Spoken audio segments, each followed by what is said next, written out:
Cuando nace un nuevo día, hay que dar gracias a la vida. Hay luego que seguir viviendo con esperanza, con solidaridad. Con los brazos abiertos.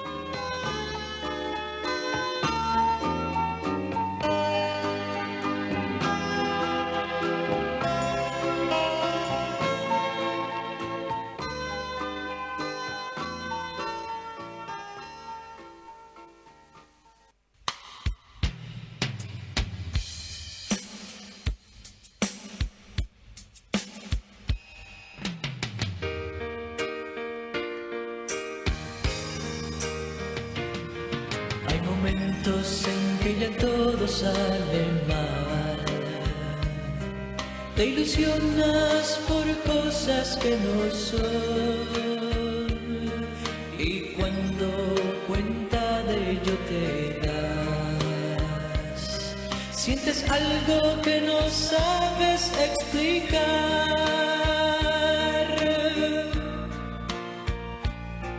dolor, tristeza y soledad.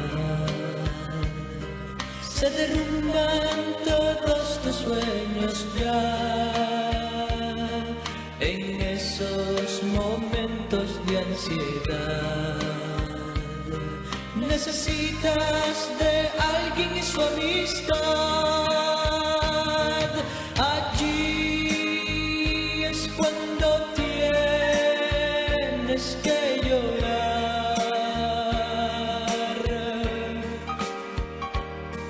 Allí es cuando pierdes el orgullo y tus fuerzas no pueden luchar más. Allí es cuando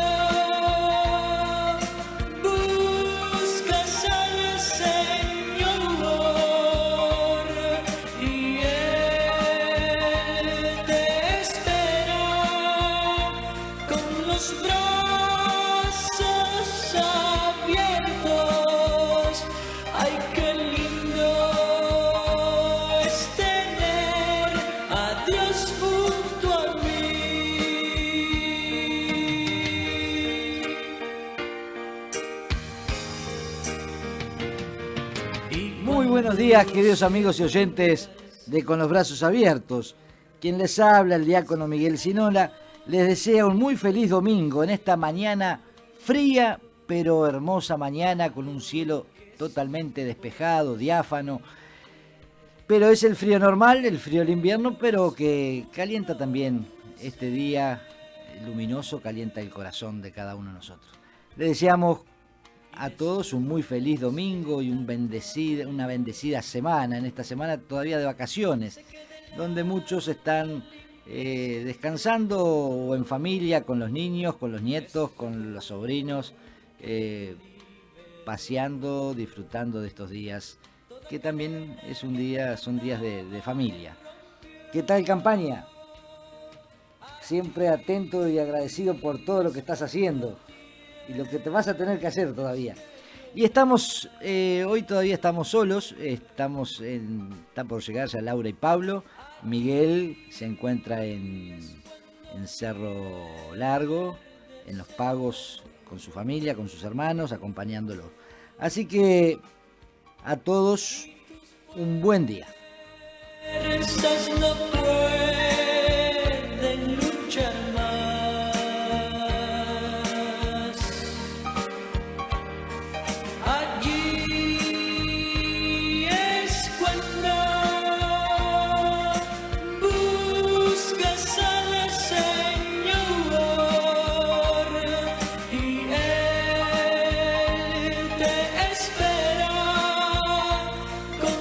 Brazos abiertos.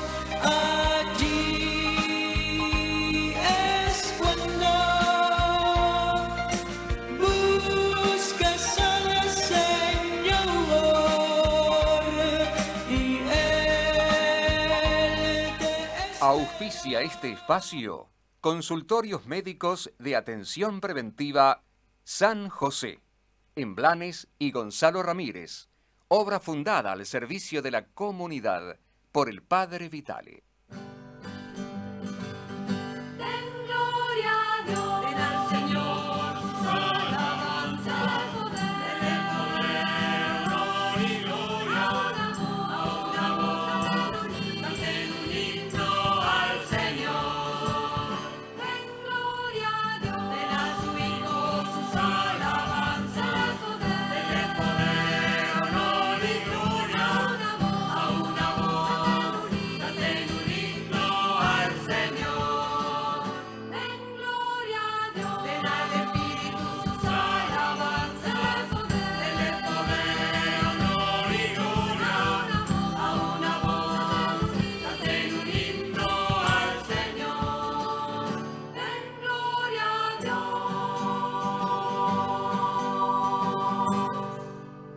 Evangelio de nuestro Señor Jesucristo según San Marcos.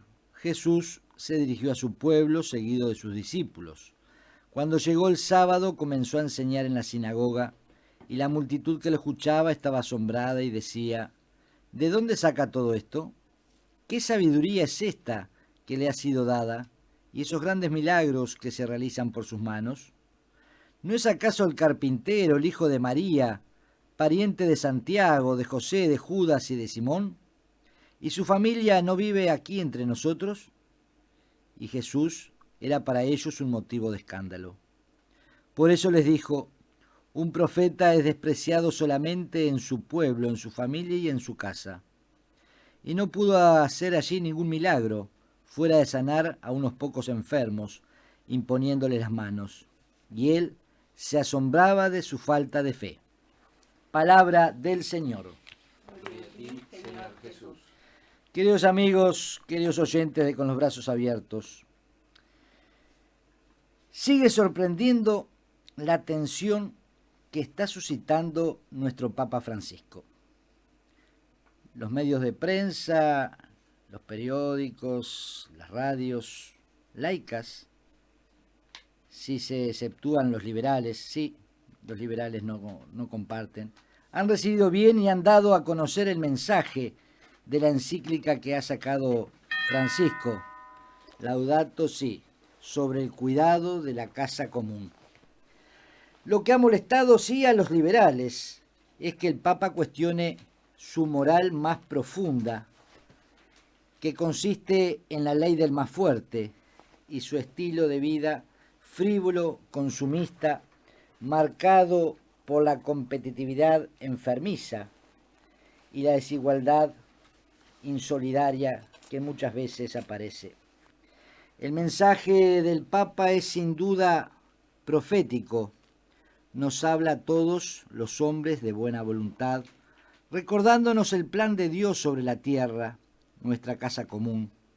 El Papa recoge la voz de los sin voz, la voz de una tierra explotada a beneficio de unos pocos, la voz de los excluidos, a los que se le despoja de la madre tierra, creada para alimentar a todos y ser compartida por todos. Eso le pasa a los profetas, le pasaba a los profetas en el tiempo de Jesús y antes también. Estas cosas ya no le gustan a muchos. Algo parecido le pasa también a nuestro cardenal Daniel Sturla, cuando opina sobre las cosas de principio, de doctrina, de la fe, y en defensa también de la libertad de conciencia, de educación, cuando dice que los políticos den a los pobres los que le dan ellos a sus hijos.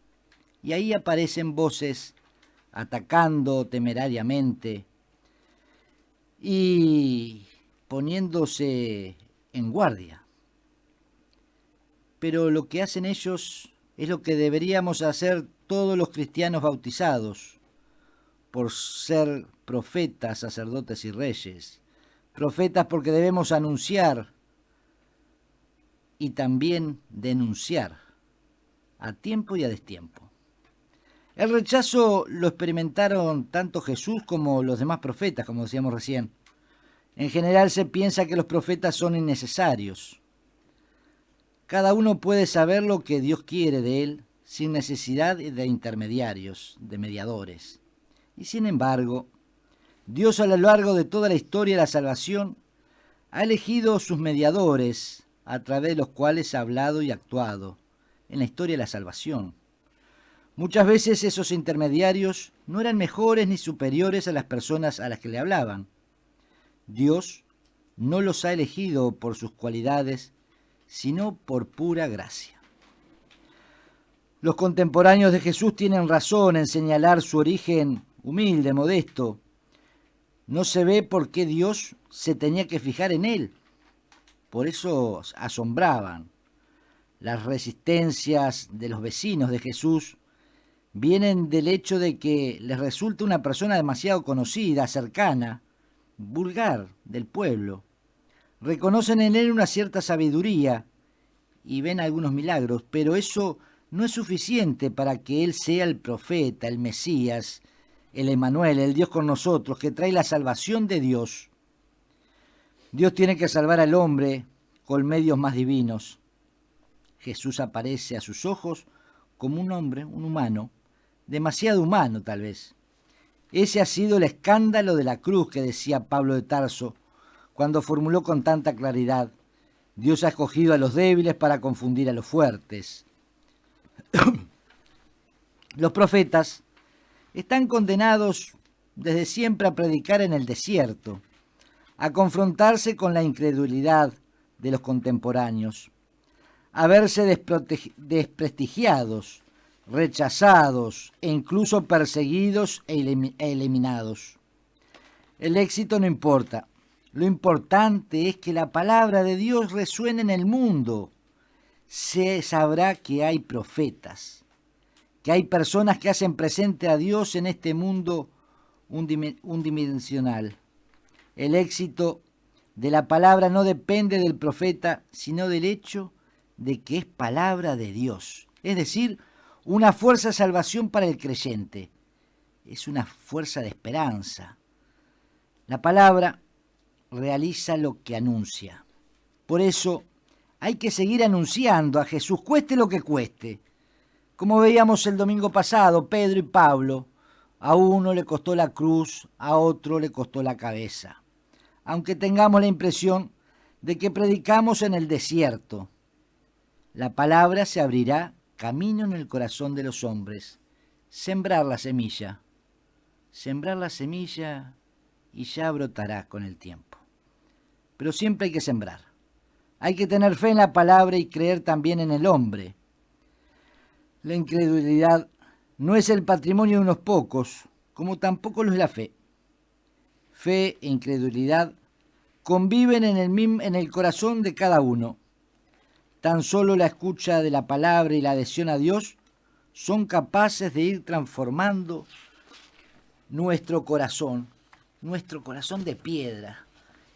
Como decíamos también el domingo pasado, como Pedro, esa piedra tosca que fue cincelada, como el artesano se encela y trabaja la piedra, el mármol, y haciendo que seamos menos incrédulos así.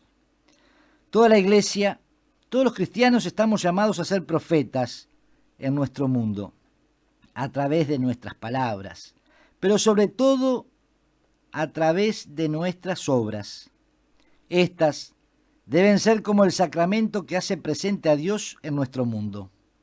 No cabe duda que son las obras de misericordia las que mejor hablan de Dios y lo hacen presente. Y el ser misionero no solo es marcharse a tierras lejanas. El ser profeta, misionero, evangelizador, no es ir en busca de tierras en otros horizontes. Hoy en nuestro país, en nuestra ciudad, en nuestros barrios de aquí, de Montevideo, es tierra de misión.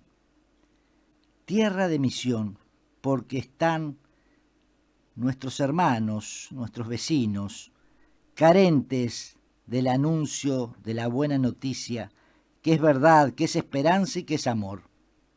Ser profeta no significa tener entonces la capacidad de adivinar el futuro. Significa más bien ser capaz de leer e interpretar los signos de los tiempos a través de los cuales Dios nos está constantemente interpelando y provocando. Los creyentes sabemos que a través de todos los acontecimientos buenos a malos, Dios nos quiere decir algo. El Espíritu del Señor que habita en nosotros nos ayuda a descifrar los signos del paso de Dios por nuestro mundo. Y para eso tenemos que muchas veces hacer silencio y hacer oración. Y cuando decíamos de que las obras también es parte importante, podemos hoy recordar que cuando está ahora en estos momentos por llegar el Papa a tierra de América, y cuando llegue a Bolivia precisamente, el Papa Francisco bendecirá las cruces misioneras que llegarán a todos los rincones de nuestra América. En ellas llevan reliquias de 2 profetas, 2 evangelizadores, 2 misioneros ejemplares. Uno del siglo XVI, San Francisco Javier, patrono de las misiones católicas. Y la otra reliquia, la de la beata Nazaria Ignacia, esta de nuestro siglo XX, que, para mayor información, su tercera casa misionera fue fundada aquí en Montevideo, donde ella también vivió, allá por los años 30, 40. Ella decía que el espíritu de su misión era guerrero, fiel, nada de cobardías, todos amores, amor a Cristo y en Cristo a todos, repartirse entre los pobres, animar a los tristes, dar la mano al caído, enseñar a los hijos del pueblo, partir su pan con ellos, en fin, dar toda la vida, su ser entero por Cristo, la Iglesia y las almas. Y seguía diciendo, bajemos a la calle, si no estaremos perdiendo el tiempo, algo que dice hoy el Papa Francisco, salgamos a las periferias. Con estos ejemplos, queridos hermanos, queridos oyentes, que el Señor nos fortalezca y aunque nos sea muchas veces difícil ser profetas en esta tierra que nos toca vivir, no nos desanimemos, confiemos y al fin se verán los frutos para gloria de Dios. Amén. Que así sea.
Auspicia este espacio Óptica La Maison, donde un equipo multidisciplinario de nuestro departamento de baja visión estará al servicio de quienes, por su trabajo o por su deficiencia visual, requieren ayudas ópticas especiales, siendo este equipo quien le orientará a una mejor opción. Óptica La Maison en sus 2 casas, Cordón, 18 de julio, esquina Tacuarembó, Parque Valle, Avenida Italia, esquina Morales. Como es habitual en este espacio que auspician los amigos de Óptica La Maison, queremos compartir algunas fechas, algunos datos. Pedimos oración por una familia que en estos días acaba de vivir la Pascua de su hija, de una joven, de María Pía, para que esta familia encuentre consuelo y paz y la esperanza de un reencuentro feliz y eterno con esta chica. También queremos saludar desde aquí al doctor Alén García Sosa y a su esposa, que ayer perdieron a la mamá del doctor Alén García, a la señora Margarita Sosa. Paz a su memoria y un fuerte abrazo a esta familia. Y pedimos por los enfermos, en especial por Susana Galarza, que sigue internada, y por todos los enfermos de la Sala García Lagos del Hospital Maciel, para que pronto puedan recuperar su salud y encuentren también la comprensión y el cariño y sean bien asistidos en ese hospital. ¿Y tenemos alguna otra noticia para esta semana? ¿Qué santos tenemos? Tenemos unos cuantos santos. Bueno, lo hacemos por orden cronológico o dejamos a la Beata Nazaria Ignacia al final. Al final. Entonces vamos a seguir con los demás. Por un lado tenemos el 5 de julio a San Antonio María Zacaría, que su vocación inicial era dedicarse a la medicina, pero el Señor lo quería para curar otras dolencias. Durante 11 años nada más fue sacerdote, aunque los santos saben vivir con intensidad su tiempo, y en tan poco tiempo lo vivió de manera tan intensa que mereció ser llamado por su bondad y caridad el ángel de Cremona. Su madre le había enseñado a compadecer y aliviar el sufrimiento ajeno, y ordenado sacerdote puso al servicio de los demás ese gran don que es el sacerdocio. Y bueno, en el Entre Todos hay una cita de Santa Teresa de Calcuta con relación a este santo, que dice: el sacerdote es hoy enviado a su vez para ser ese amor vivo, ese amor de Dios al mundo. Así el sacerdote es la prueba, el signo, el amanecer del amor de Dios al mundo, la llama ardiente, la esperanza de la felicidad eterna. Para que el sacerdote pueda estar completamente a disposición del Padre, tiene que ser completamente uno con el Hijo, de modo que dentro de sí pueda ser emitido el Espíritu Santo, en su vida, en sus actitudes, en sus obras. Porque hoy Dios ama al mundo a través de cada sacerdote, y este ocupa el lugar de Cristo. Y esta frase bien podría aplicarse a San Antonio María Zacaría. A mí me hizo acordar también otra frase de Jacinto Vera, que decía que aquel a quien Dios llama a su santa casa lo quiere fuera del mundo.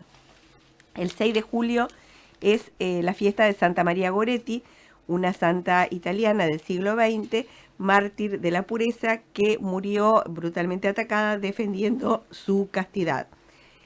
Hay un testimonio del agresor, que fue quien la atacó y le dio muerte, y ella, durante ese incidente en que fue forzada, sistemáticamente le decía: no hagas esto, Dios no lo quiere, si haces eso irás al infierno. Y el agresor confiesa que vio sangre en sus vestidos y la dejó morir sabiendo que él había herido mortalmente. Y por último, un santo impresionante de la historia de la Iglesia esta semana, San Benito de Nurcia, cuya fiesta se celebra el 11 de julio. Es un santo del siglo VI, el famoso autor de la regla benedictina. Nació en Nurcia en el año 480 y murió en Montecassino en el 543. Era hijo de un noble romano. Hay una tradición aceptada que afirma que fue gemelo de su hermana Escolástica. Pasó su niñez en Roma, donde vivió con sus padres y asistió a la escuela hasta que llegó a la educación superior. Estaba iniciando su vida, tenía a su alcance los medios para hacer una carrera en la nobleza romana, pero resolvió abandonar sus estudios y su hogar alrededor del año 500, o sea, cuando tenía 20 años. Se estableció en un lugar llamado Enfide, cerca de un templo dedicado a San Pedro, en compañía de hombres virtuosos que compartían sus sentimientos y su perspectiva sobre la vida. Esta región queda sobre la cima de un precipicio y se levanta desde un valle en medio de una cadena de montañas. Allí obró un milagro y se volvió tan popular que tuvo que alejarse para hallar de nuevo la soledad que había buscado. A una corta distancia de este sitio está la entrada a un valle angosto y oscuro que penetra en la montaña y conduce a otro sitio llamado Subiaco. Este sendero continúa ascendiendo por las montañas, se hace más y más empinado hasta llegar por el borde de un precipicio a una cueva sobre la que la montaña se eleva casi perpendicularmente. De camino desde Enfide, Benito encontró allí a un monje de nombre Romano, cuyo monasterio estaba en la montaña sobre el precipicio, y por consejo de Romano, Benito se convirtió en eremita y así vivió por 3 años, que no era lo que había pensado en un principio. Su nombre era tan respetado que a la muerte del abad de un monasterio vecino, la comunidad lo buscó para pedirle que aceptara ser el nuevo abad. Benito conocía la vida y la disciplina de ese monasterio y también sabía que su estilo de vida era distinto al suyo y que nunca podrían estar totalmente de acuerdo.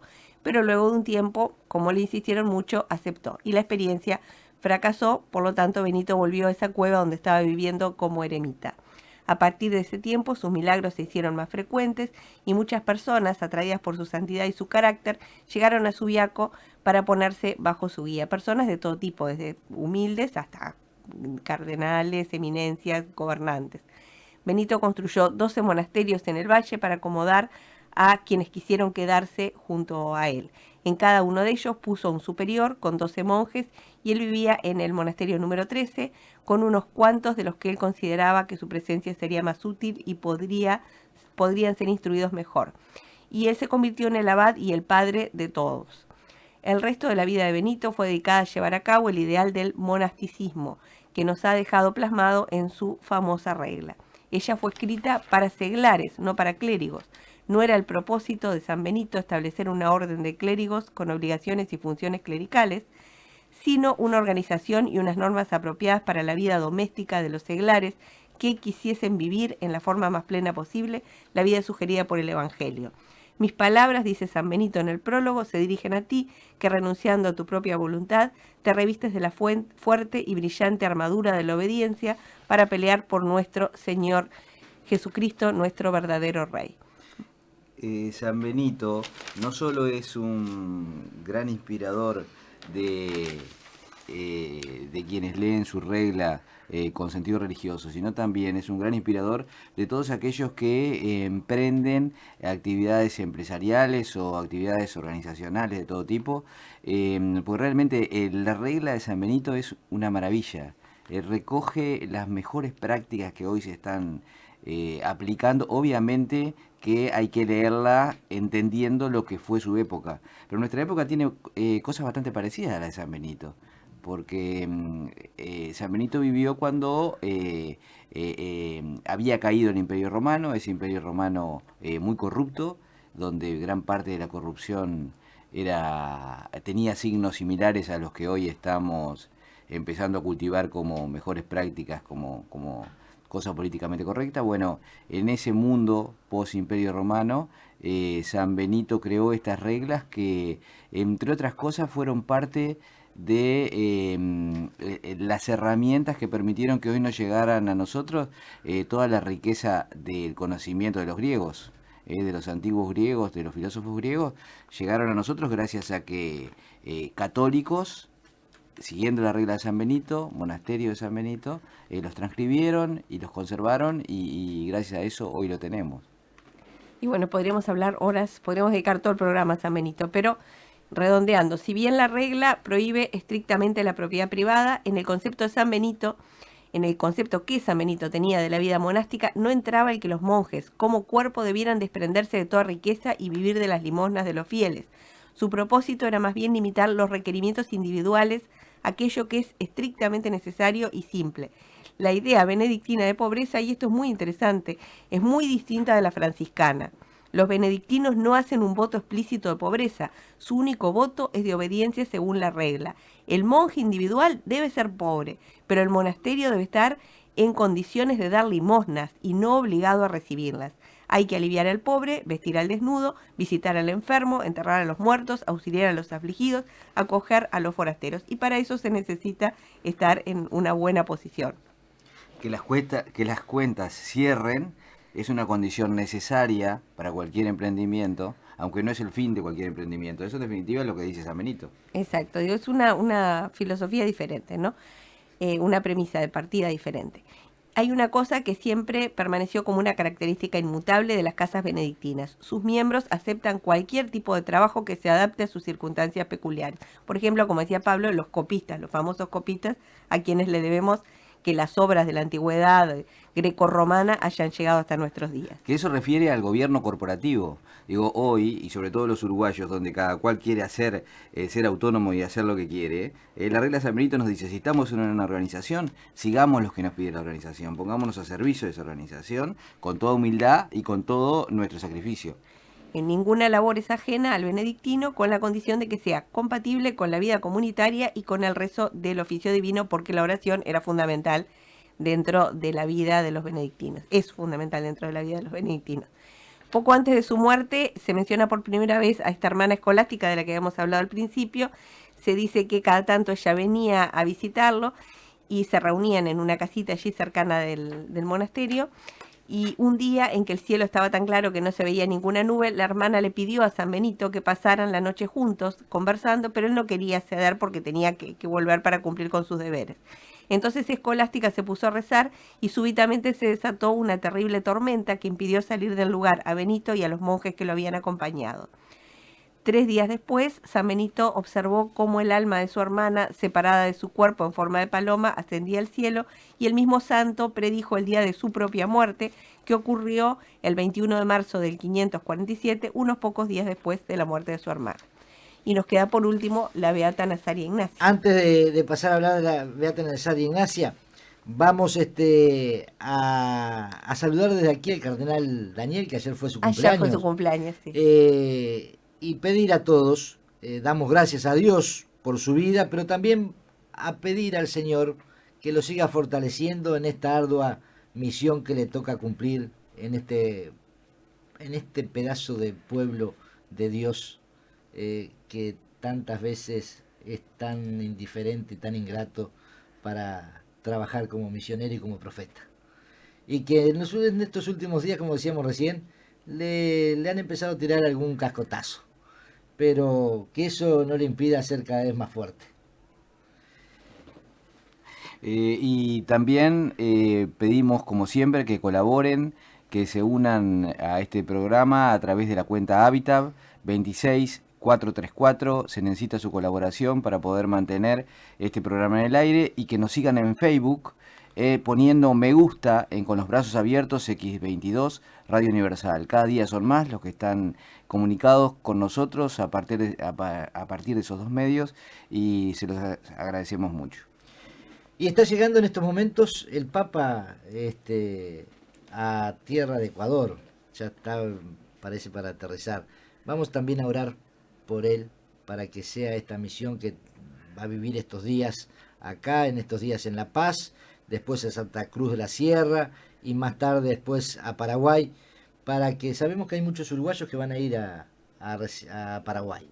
Entre ellos Monseñor Escarrone ya anunció que va a estar allá, y algún otro obispo también, para que esos frutos sean abundantes. Y vamos a Nazaria Ignacia. Bueno, Nazaria Ignacia, beata, cuya fiesta se celebra el 6 de julio, nació el 10 de enero de 1889 en Madrid, España. Fue la cuarta hija melliza de 11 hermanos. A la edad de 9 años hizo la primera comunión, y fue entonces cuando sintió la primera llamada del Señor: tú, Nazaria, sígueme. A la que Nazaria respondió: te seguiré, Jesús, lo más cerca que pueda una humana criatura. Pasando los años, esta llamada se hacía más fuerte, al mismo tiempo que Nazaria quería ser libre, vivir y gozar de su juventud. La familia pasó serias dificultades económicas, tuvieron que mudarse al exterior, y Nazaria Ignacia, solidaria con los suyos, buscó modos de ayudarlos. Por motivos económicos, tuvieron que trasladarse a México, y en el mismo barco en que viajaban iba también un grupo de hermanitas de los ancianos desamparados, coincidencia que posteriormente hizo que Nazaria tomara la decisión de ingresar con ellas en 1908. Regresó a España para iniciar su noviciado, y en 1912 fue destinada, junto con 9 compañeras, para una fundación en Oruro, Bolivia. Durante más de 12 años formó parte de la comunidad de hermanitas, estando al cuidado inmediato de los ancianos. En 1920, acompañando a las religiosas del Buen Pastor que buscaban casa para fundar en Oruro, llegó al Beaterio de las Nazarenas, antigua propiedad de los jesuitas expatriados en 1767. Allí en el templo sintió que Jesús Nazareno le decía: Nazaria, tú serás fundadora y esta casa tu primer convento. Era una casa que estaba muy deteriorada, en un estado lamentable. Y una cosa que interesante, ella cuando tomó la primera comunión, pidió que quería ser misionera jesuita, sin saber que los jesuitas eran una congregación de hombres. De hombre. Una cosa, y que ella basó su vida, su fundación, también bajo la luz de San Ignacio de Loyola. Bajo la espiritualidad. Sí. El 16 de junio de 1925, Nazaria inició la fundación de la nueva congregación con un capital de 40 centavos entregados por la ex abadesa de las Nazarenas. 10 jóvenes bolivianas de distintos lugares fueron sus primeras compañeras.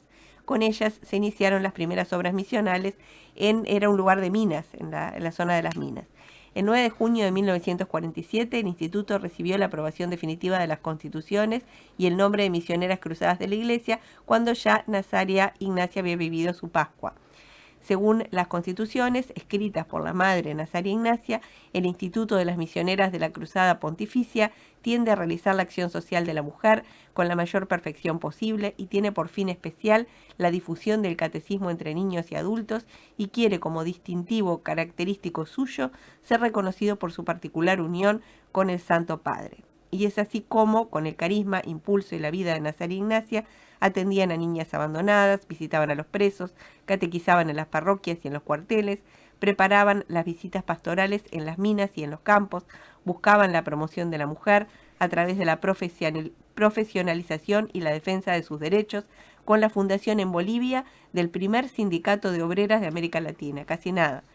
En los primeros 10 años la Para congregación... que vean también que la iglesia fue una adelantada en que eso. no es un invento ayudaba a que las cholitas, que eran las empleadas domésticas, las preparaba para que hicieran su trabajo lo mejor posible. Y las daba educación también, promovía, no solo pedía mejoras, sino que promovía. Muy bien, está todo eso. Y en los primeros 10 años la congregación llegó a Bolivia, Argentina, España y Uruguay. Nazaria Ignacia murió en Buenos Aires, en Argentina, el 6 de julio de 1943, con fama de santidad. Sus restos descansan en la casa matriz de Oruro, Bolivia, desde el 18 de junio de 1972. Y Uruguay fue la tercer casa, a pedido de Monseñor Aragone y de Monseñor Paternay, que era obispo en ese momento de Melo y Florida, en 1933, llega a Uruguay. Ella con 3 o 4 hermanas más, y se instalan acá en Montevideo, en la zona del Cerrito La Victoria, Pérez Castellano, lo que hoy sería Villa Española, Campo Español. Ese era su lugar de trabajo. Hoy hay gente que vive y que ella misma le festejó el cumpleaños de 15, que les hizo regalo. Yo conozco a una de ellas, Audila Tesore, de la Parroquia de la Anunciación, una señora de años, pero que la conoció y vivió. Son esas imágenes de santos de hoy, de nuestros días, y su vida realmente a mí me ha cautivado, porque una mujer que era adelantada al Concilio Vaticano, de su forma de ser, de todo lo que trató en Bolivia, organizó a los obreros, a los mineros, una marcha, que fue una marcha inmensa, hay fotos, que ella organizó y encabezó la marcha pidiendo reivindicaciones y mejoras en el trabajo de los mineros. Acá en Montevideo incluso, con los frigoríficos que habían en ese momento en el cerro, y ahí cerca hay una casa, no la voy a nombrar, una famosa casa de productos ahora porcinos, que ella también ayudó a los obreros, a pesar de que cuentan que era asidua a la familia de los dueños de esa, pero ella salió a defender a los empleados en ese momento. Esas cosas, y por eso el Papa ha querido resaltar la figura de Nazaria Ignacia como ejemplo de misionera, como ejemplo evangelizadora, y hoy las hermanas Acá en Montevideo hoy hay dos, la hermana Florencia, que llegó de Bolivia hace poco tiempo, y la hermana Blanca Rosa, que es uruguaya. Están trabajando en el lugar donde, en las barriadas donde ella recorrió y pisó los barrios de Villa Española, más precisamente en la capilla que está en la Costanera del Cerrito y Camino Corrales. Así que es una de estas santos que es cercano, que no es un santo de mármol que allá arriba de los altares, sino que vivió, y esa misma la hermana Nazaria formó la familia extensiva, que son laicos comprometidos con su carisma.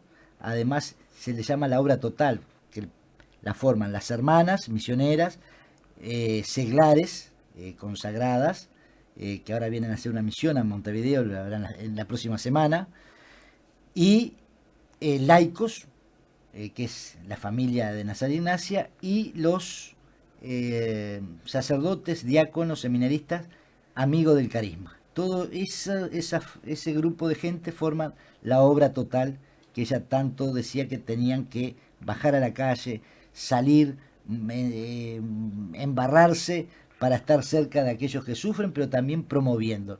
Cuenta la historia que ella pedía para un orfanato, para un comedor, a un señor muy importante de Oruro, y este señor, cuando ella le extendió la mano para que si le podía dar algo, le escupió la mano. Y ella dijo, esto es para mí, ahora deme para los pobres. Y le extendió la otra mano. Tenía esas cosas.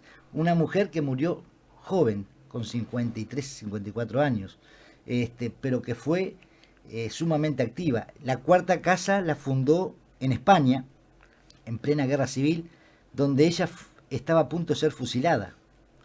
Y cuando vieron que tenía pasaporte uruguayo y la bandera uruguaya,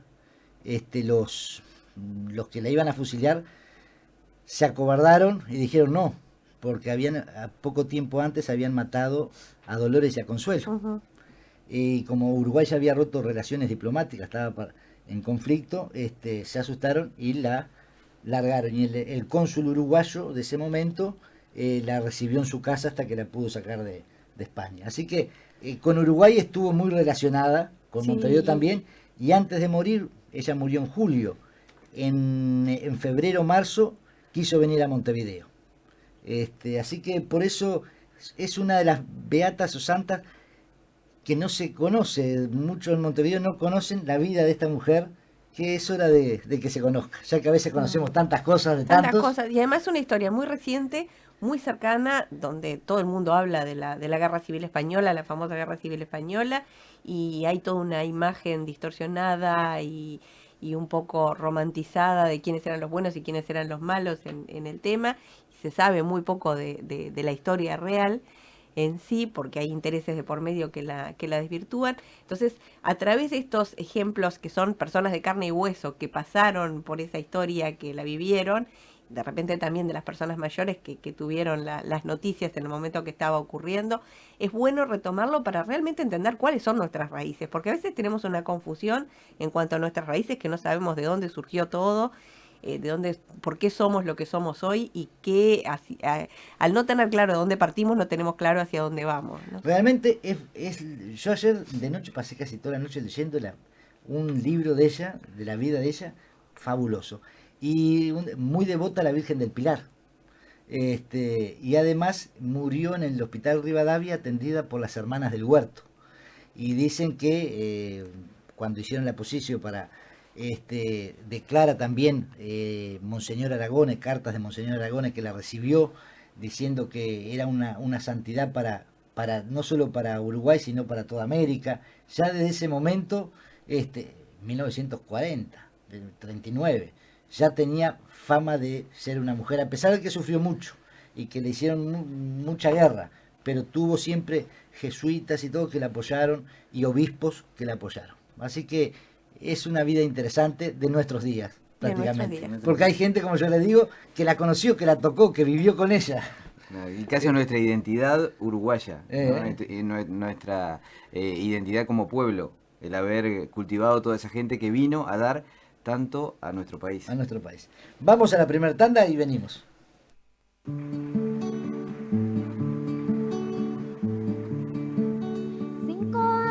Tú tenías cuando Dios sembró en tu vida la semilla misionera que Él quería. Agarrada de su mano, en su huella paso a paso, te invitaba a seguirle día a día.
Presentó este espacio Óptica La Maison, en promoción de su departamento de baja visión, donde un equipo multidisciplinario está al servicio de quien por su trabajo o por su deficiencia requiere ayudas ópticas especiales.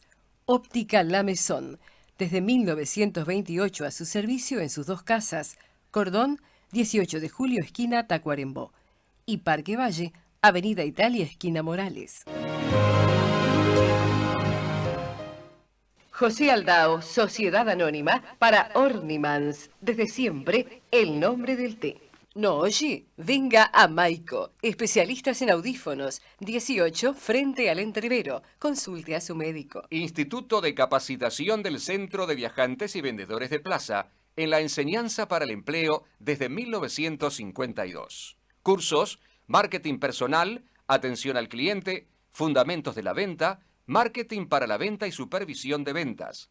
Permanente inicio de cursos. Fernández Crespo 1950, teléfono 924-3827, de 13 a 20 horas. Estudio Contable, contadora Gabriela Perciante. Aperturas y clausuras, declaraciones juradas, IRPF. Trámites en DGI, BPS, Ministerio de Trabajo y Banco de Seguros del Estado. 18 de julio 1263, escritorio 103. Teléfonos 908-7637 o 096-333-232. SGM Limitada. Equipamiento sanitario integral. Desde cañerías hasta amoblamiento completo. Grifería, sanitaria, cerámicas. Boulevard España 2162, esquina Salterain, de lunes a viernes de 8 a 18 horas y sábados de 8 a 13 horas. Telefax 2410-0980, 2418-3384. En el Super Pinar, Don Tomás, carnes selectas de calidad, en Avenida Pérez Butler, esquina Naciones Unidas, El Pinar. Especialistas en cortes premium de exportación. Solo carnes de novillo desde el frigorífico a su mesa. Don Tomás, carnes selectas de calidad, en Avenida Pérez Butler, esquina Naciones Unidas, El Pinar. Ayúdenos a continuar como hace 24 años, dando a conocer a Jesús y su mensaje de fe, esperanza y solidaridad. Colabore en la cuenta Habitat 26434. Él se lo agradecerá. Buscas al Señor y Él te espera con los brazos abiertos. Ay, qué lindo es tener a Dios junto a mí. En el Departamento de Baja Visión de Óptica La Maison atendemos pacientes derivados por su oftalmólogo tratante. Aportamos nuestra experiencia, profesionalidad y compromiso para optimizar su visión residual. Óptica La Maison, desde 1928 a su servicio. Cordón, 18 de julio, esquina Tacuarembó. Parque Valle, Avenida Italia, esquina Morales.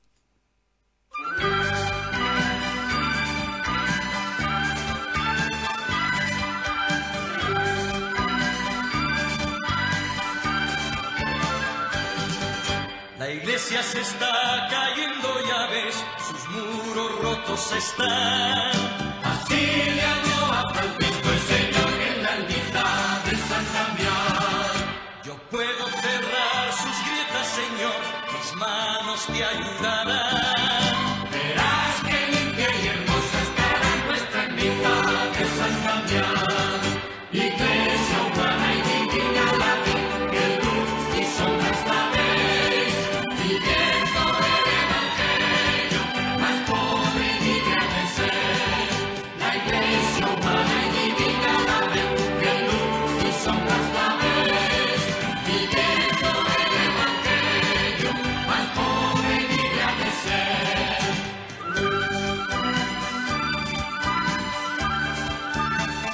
Bueno, se nos está yendo el tiempo, se nos fue. Hemos recibido mensajes de Lidia Arbolito diciendo que, a ver que me voy a poner los lentes, que fue interesantísima la vida de Beata Ignacia. Después otro mensaje, buenísimo el programa de hoy, con tanto cariño que hablan de Nazaria, desde que nació, sufrió. Bueno, a Laura, a la familia de Laura. ¿A quién más tenemos? ¿Peca? Tenemos a Peca, que también nos mandó un mensaje.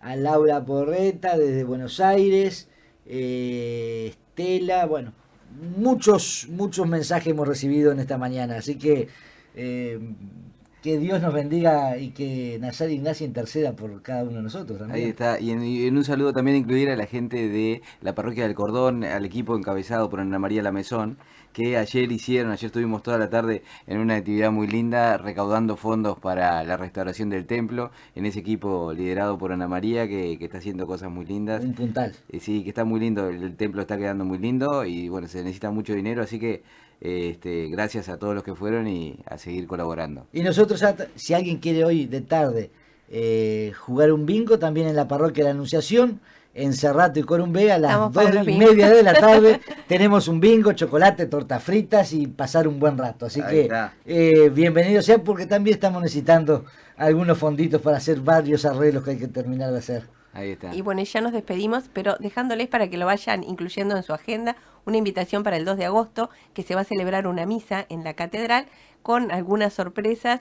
Luego más adelante les iremos adelantando detalles, pero en conmemoración por los 150 años de ordenación episcopal de nuestro venerable Jacinto Vera. Va a ser una instancia muy linda para compartir, así que están todos invitados y ya nos despedimos, Miguel. Nos despedimos. Feliz domingo para todos. Que tengan una semana plena de bendiciones. Y saludos a Campaña, muchas gracias. Bien, Néstor, como Bien, siempre, Néstor, que hoy por no supuesto. tenemos al doctor Miguel, que es el que se encarga de esa tarea.